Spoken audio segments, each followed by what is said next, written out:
à tous, bienvenue au Momentum Show, Alexandre Busque ici. Aujourd'hui, j'ai l'immense plaisir d'être avec Nick Fournier, CrossFit Trois-Rivières. Nick, bienvenue sur le show. Merci. Donc Nick, tu es entraîneur, propriétaire ici, où est-ce qu'on est en ce moment, en fait, au CrossFit TR. Tu fais ça depuis combien de temps?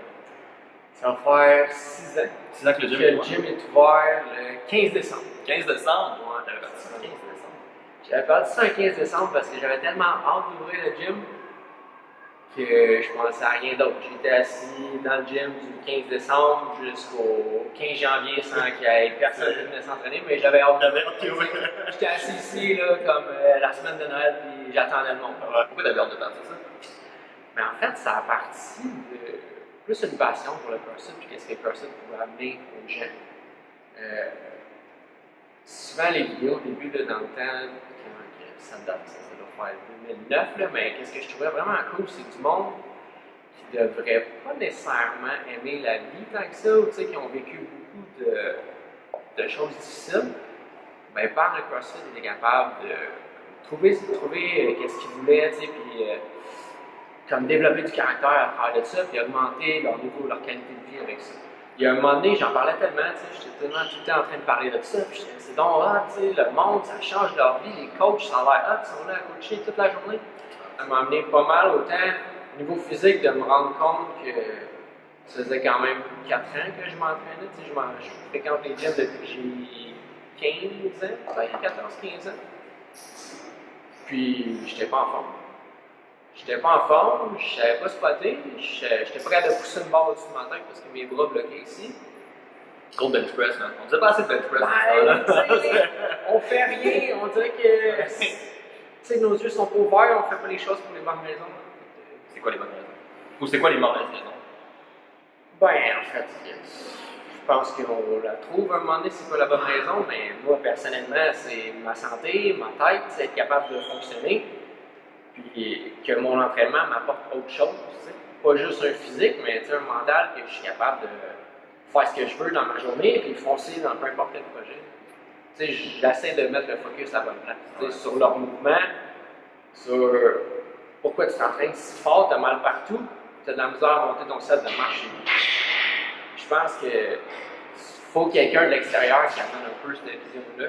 Salut, Olivier! Je pense qu'il faut quelqu'un de l'extérieur qui t'amène un point de vue, parce que quand je me suis entraîné au gym, toutes les années que je me suis entraîné, personne ne m'a jamais dit, tu sais, Nick, ton mouvement est moyen.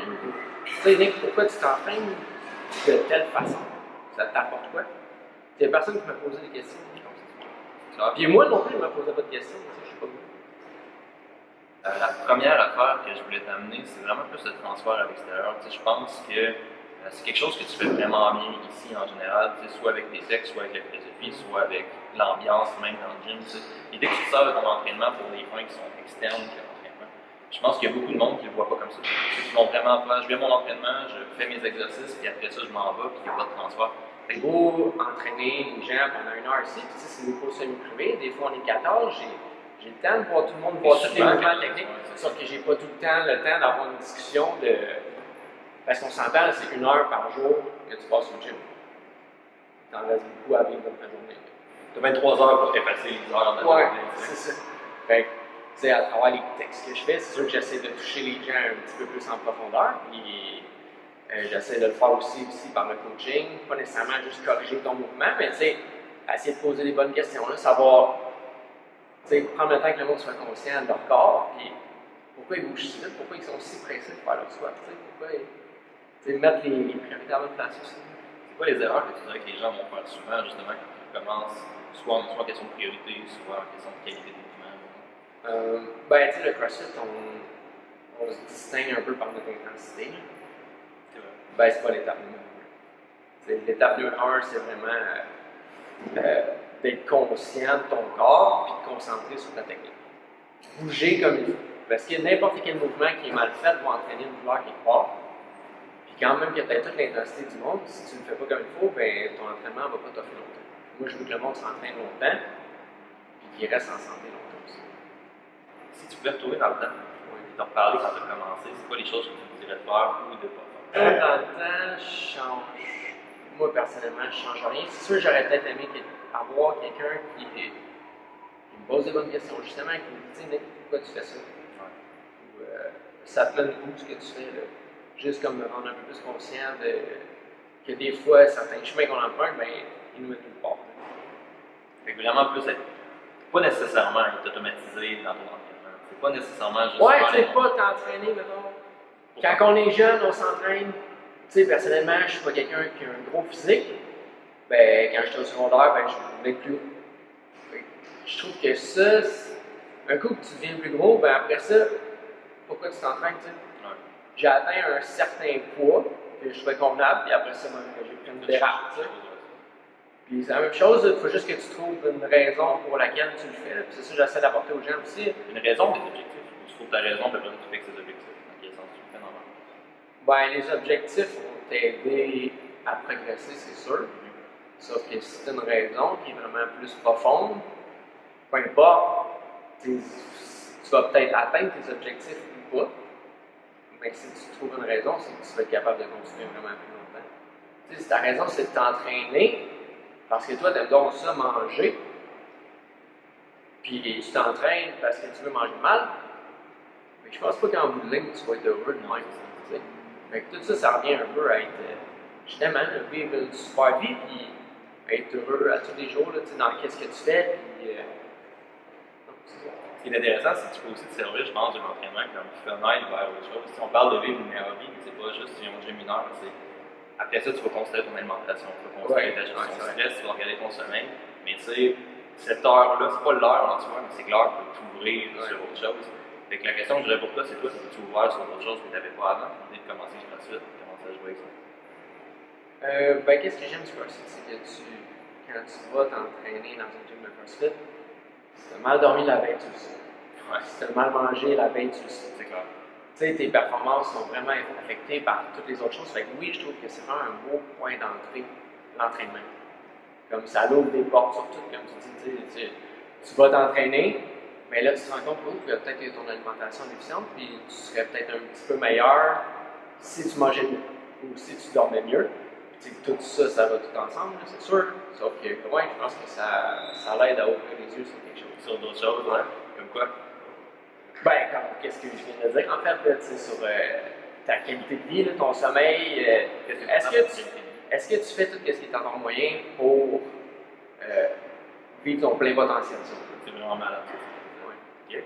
Fait tu sais, j'ai pas envie de passer au travers de cette vie-là que je vais vivre sans avoir un impact. Tu sais, je peux pas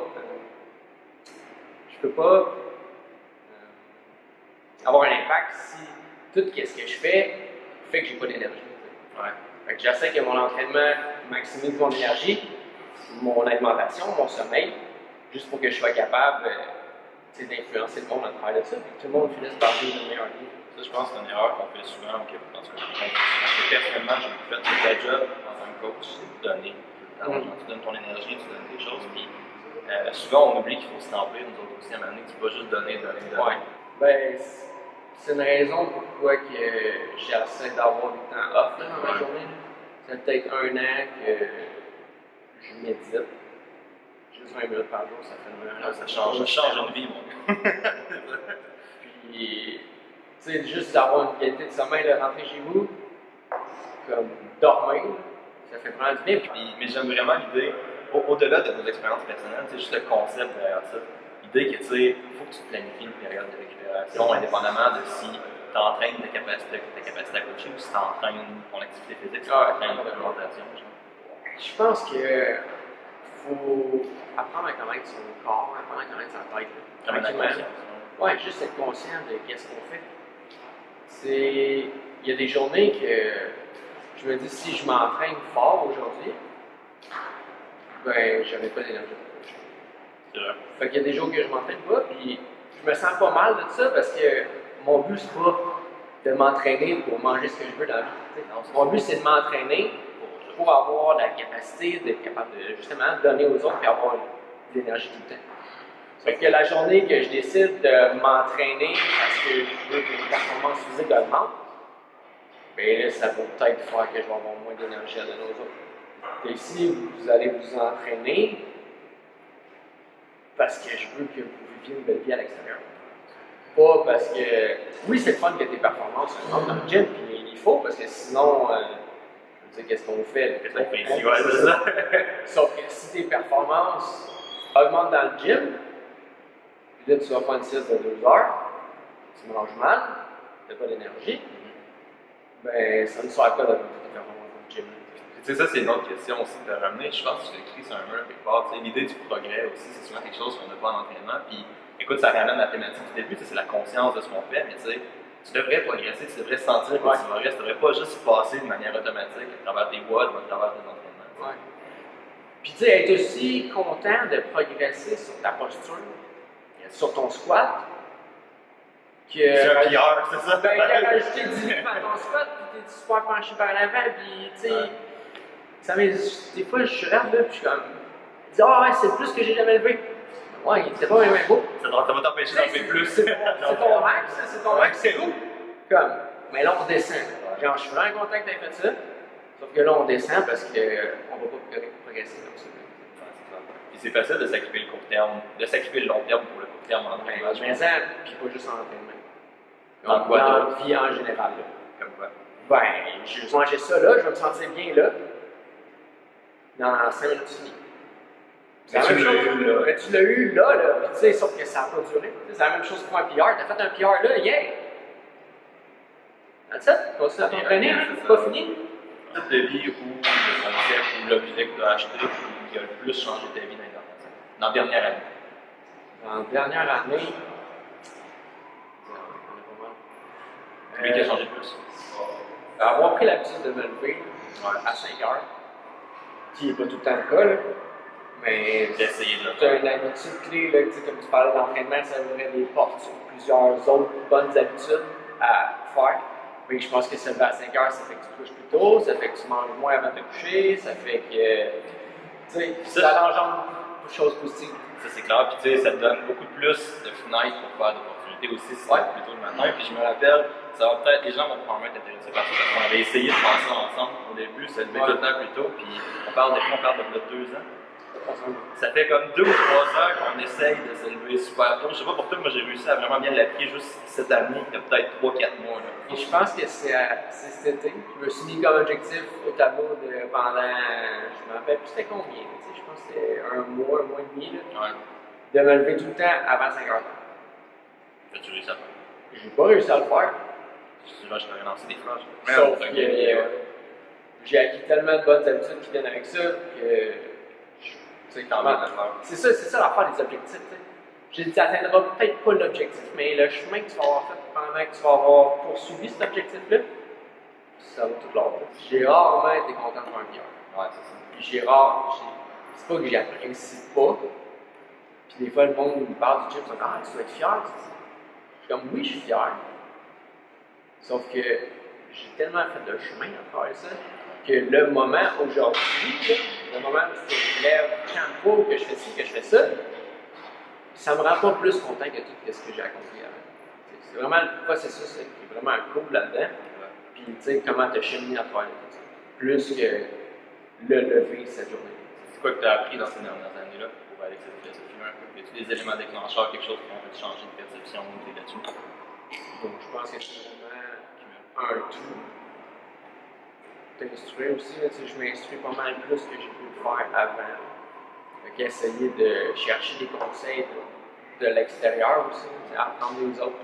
Ça, c'est souvent quelque chose que moi personnellement, j'ai beaucoup de misère à faire ça, parce que si tu apprends des autres, il faut t'admettre que tu as des choses à apprendre, tu protèges ton ego un peu moins, tu sais. Ouais. Ben, l'ego, oui. Sauf que je pense qu'à un moment donné, quand tu penses que tu connais tout, c'est là que tu arrêtes de progresser. Puis plus que j'en apprends, j'ai l'impression que j'en connais de moins en moins. Parce qu'il y en a tellement à apprendre. Puis on se rend compte que ça change aussi. Si c'est ainsi, j'ai gros sur l'alimentation, plus que j'en lis, moins que j'en connais. Puis je peux comprendre le monde aussi qui sont mêlés des fois avec leur alimentation. C'est comme, ouais, mais ça change tout le temps. Ouais, mais ça change tout le temps. C'est la science, en fait. Là, on est moins erroné que le 5 ans. On est plus. Est-ce que c'est plus la vérité? Je sais pas. C'est vraiment une merveilleuse façon de finir. Juste de faire un petit recap, une façon de terminer ça. C'est quoi que tu dirais les points importants de la conversation aujourd'hui?